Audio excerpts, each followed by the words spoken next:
Hello once again everyone, and sorry for a long delay in content. I have been very busy with a lot of things, getting the year started, but I am going to now finish that little series I started when I left, which was talking about handaxe. I did handaxe versus handaxe last time, and so today I'm going to talk a little bit about approaching to fighting mixed weapons, and joining me for the first time is Trenton. So, the idea here is just light discussion, less specific on techniques, because when it comes to mixing weapons, things get a lot more fuzzy a lot more quickly. And for this, we're going to use the basic of a single-handed sword, in particular a saber.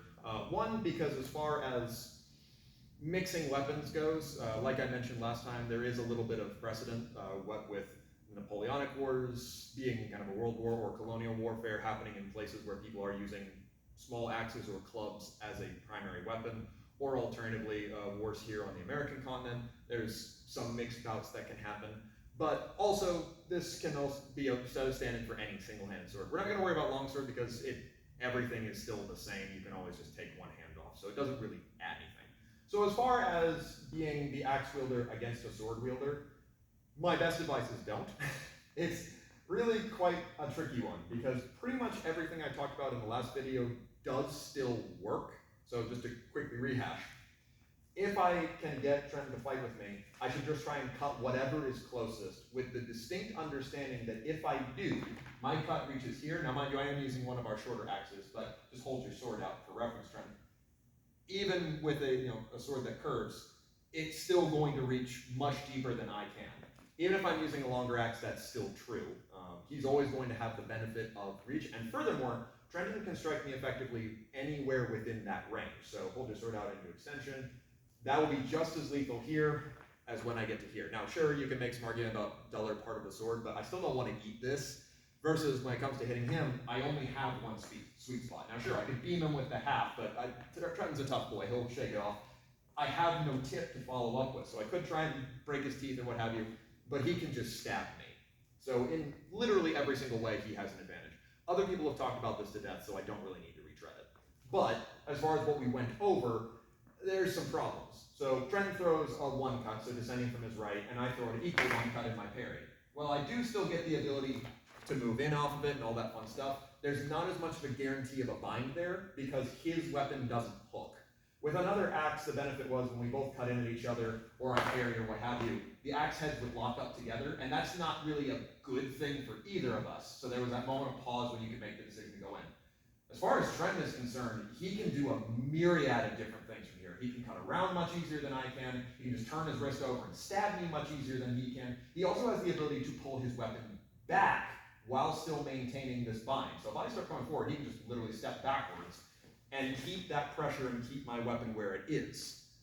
Now, one of the workarounds of this is that I can grab hold of his blade, of course, but there's again some issues there.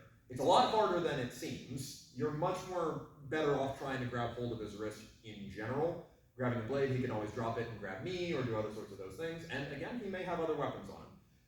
But furthermore, and I'll talk about this when I'm the one using the sword, once he starts cutting or doing any sort of action, he knows from the onset that I have to go 100%. And this is true anytime someone has a smaller weapon, be it a dagger, be it an axe, be it just a shorter sword, or even a sword against a polearm. When Trenton does an action, I have to go 100% if I want any chance to live. So, for example, let's go for one of our safer covers. I talked about if you're just going to block, you should use two hands on it. So Trenton throws a cut, right? Cool, I blocked it and I'm moving in. He knows this. Unless we were in some sort of myriad of fight, like there were other things going on, Trent thought he was going to get a cheap shot and I get this block. Odds are he understands from the get-go that I'm going to come forward. So he's going to build his game plan around that, making this even doubly harder. Generally speaking, as far as this scenario, the absolute surest way to win this engagement is to do the following. Trent, would you look at the wall? Preferably it's dark. That's the best way to win. Otherwise, if you have any other opportunity to grab literally any other hand weapon, it's probably a better bet. However, there is some advantage you could do if you add something to it. Remember I said literally grab any other weapon. One of the easier things to add on to this, and we see this happen a decent amount of EHAW, because axes can kill padding, people will add shields to it. And this also, coincidentally, closely mimics what a lot of those cultures I mentioned earlier might be doing. So a club and a shield, or an axe and a shield, or what have you, right? This gives me a significantly better chance because now I can tank and spank, to use a gaming term, right?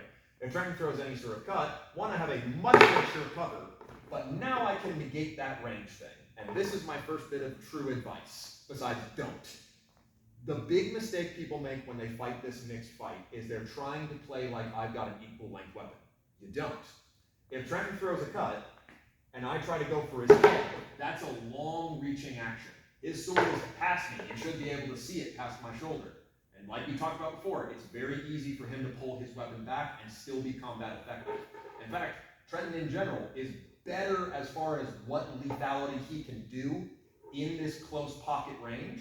I am better at this close pocket range because I'm essentially using a dagger that whacks. So with that in mind, me reaching all the way for the deep target is having to cover 2 zones of his effectiveness before I get to my zone of effectiveness. It's just a standard old range game that we're used to playing, just with more hard stats. Instead, what I recommend is try to tank his hand or his leg as much as you can. This is because that's what's going to be forward. So in this case, Trent's been doing a passing step, so that would be the idea of he throws his cut, I can take the hand at the same time. That's the closest target, and it's a lot harder for him to guard because he can't guard and cut me at the same time. He's going to have to whip his hand back if he wants to be safe.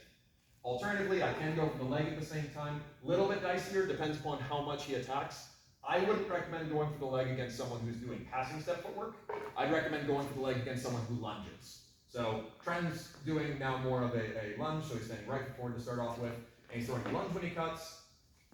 This is a lot easier for me to reach because I'm also dealing with a lot less force overall. Unlike the passing step bringing its hips into it, I can kind of dictate where the sword goes in. So even though he threw a 1 cut, I can step into it to bring it off to the line of a 2 cut, meaning I can get that leg more reliably without having to worry about him seeing what I'm doing.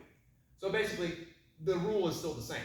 Cut whatever's closest to you by preference. Just since we have to go 100%, we let him come to us and show us what's going to be closest to us. Okay, but what if he won't attack first? Well, that's a little bit trickier. If Trent is choosing to keep his guard, whatever guard you want, he's choosing to keep something smart, the historical answer is to try and get his sword point on your shield. Madison did a video about this a little bit ago where he talked about, as far as especially bayonets and spears versus shields, you can get that to stick and then you can move it very easily. In our synthetic world, that's not as reliable, so again, technically speaking, if we were working off sharp things, this is a great sound strategy, and now I have wonderful options. What I would recommend instead is if he's going to try and keep you at bay, try to do something that gives his weapon momentum on your terms. So a perfect example, especially since he stepped forward, would be if I hit his sword like that, he wants to bring it back forward.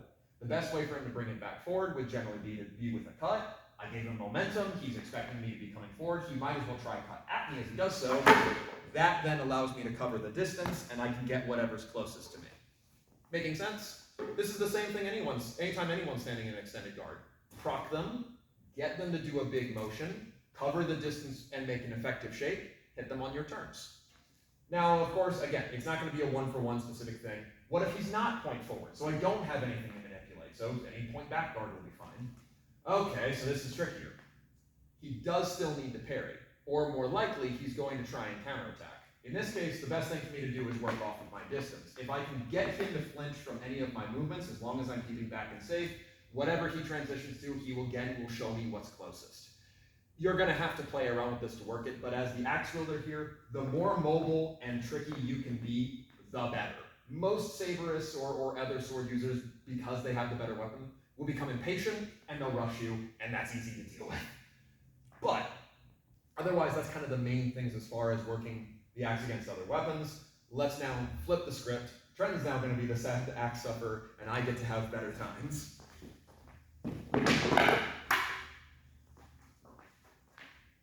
Okay, so the reason I'm choosing to use a saber for this again is, like I said, time period wise, but also because this does make things harder.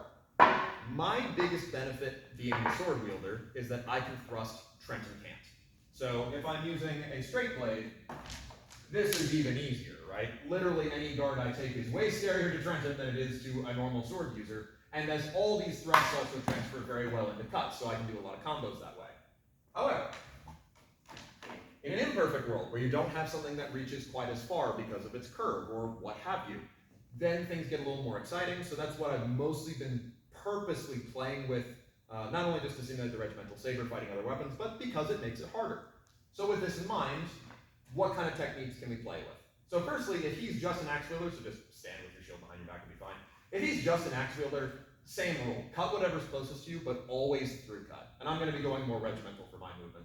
So what I mean by this is, it's easy to turn into two cuts with a lot of your actions, so cutting to your target like we normally would. The issue is, these are not hard for Trenton to parry however you see fit. Because he is always going to be contracting. And now I have to recover before I am safe from him, and that gives him the ability to move forward and keep on me and do a lot of other things. It also brings my arm and my leg into his close distance very simply. That's not to say that you shouldn't use your lunge still. It just means that rather than me worrying about, oh, I'm going to cut out to center and then come back, let your cuts travel through. Now, even if he parries, because I was always going to make sure my sword came through as part of my action, I'm already recovering, which is a lot harder for Trent to follow, because it's all the way dangerous if it's ripping across his weapon. But also, it usually brings me in a place where I'm ready to throw a cut again with either a retreat or from guard. So one of the more common things I've seen is actually exactly like what we're doing here. I throw one cut which Trenton parries, but I make sure it's a through cut. And then I'm able to cut that hand as I'm leaving. If he tries to move forward, it's still going to be the same idea, just I might get his head instead of his hand. This is true of any cut you want to fire, and focus mostly on throwing 1s, 2s, and 7s. Anything like a 3 or a 4, not that they can't happen. I mean, if he's hovering with his axe out in space, sure, with that sucker with a 4, that's fine. But the more you can keep your weapon up and tip back, the scarier it's going to be for him to try and run this gauntlet.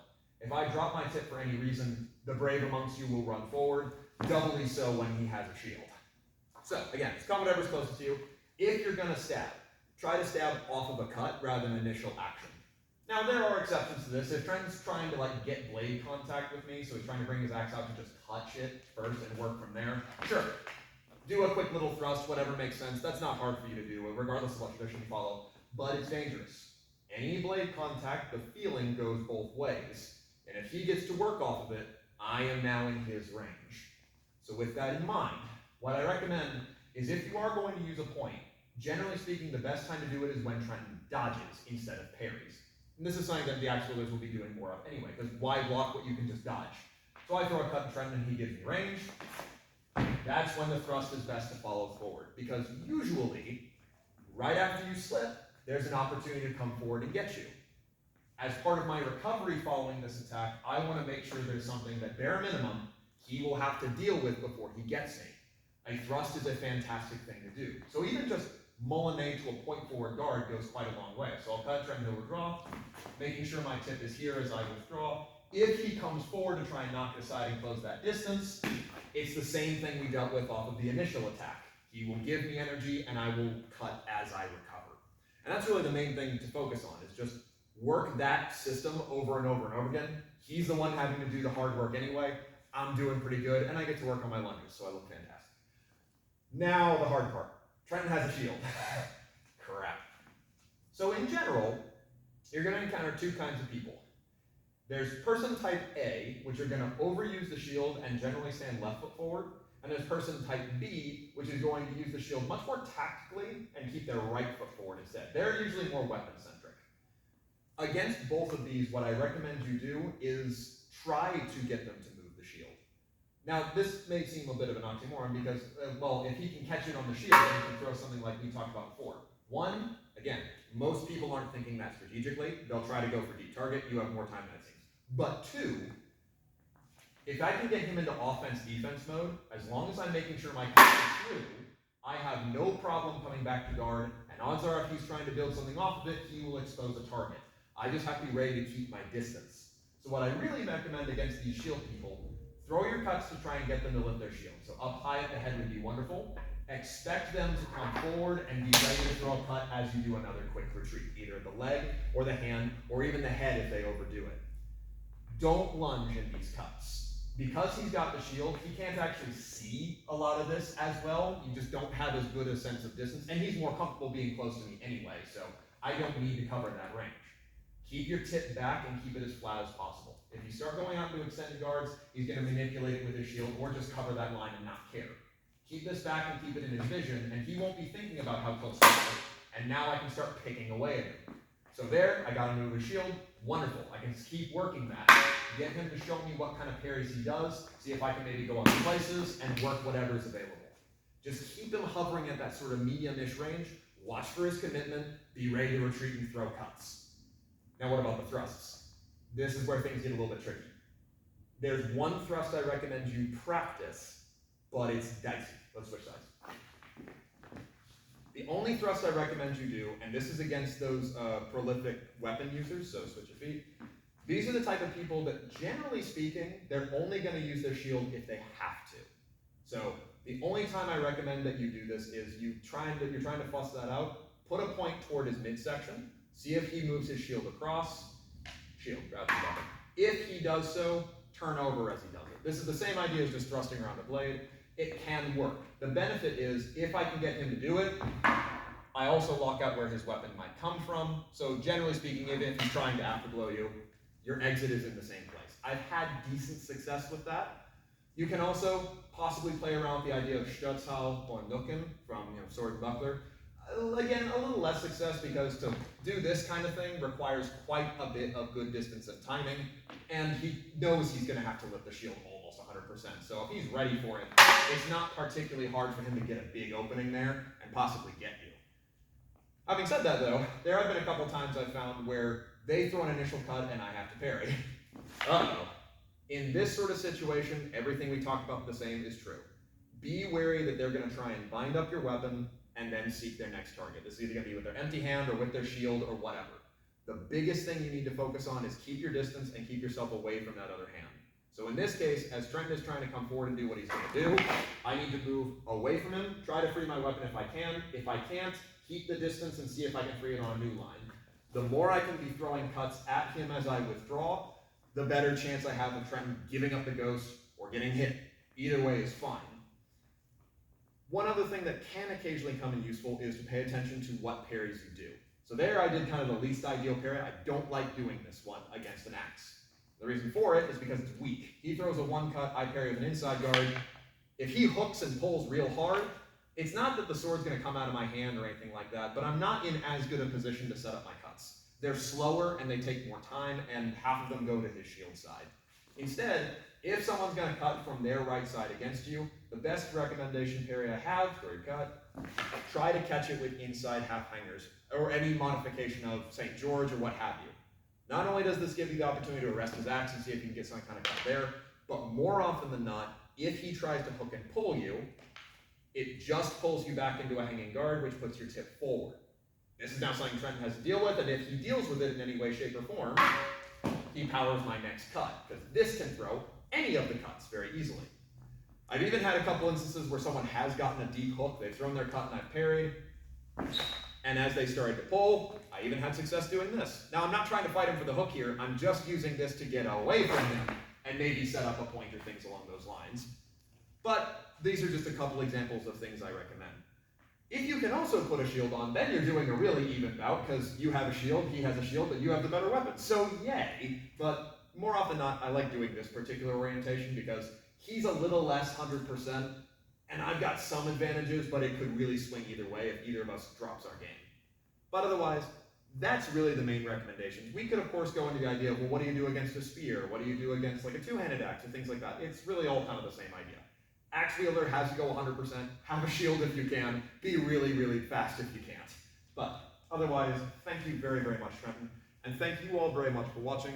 I will try to get more regular content up, especially those waiting very patiently for getting more out of Thomas Page. I also have some other Saber content coming down the way that I think everybody's going to enjoy. Otherwise, though, once again, thank you very, very much for watching. And we will go over some other interesting scenarios and techniques.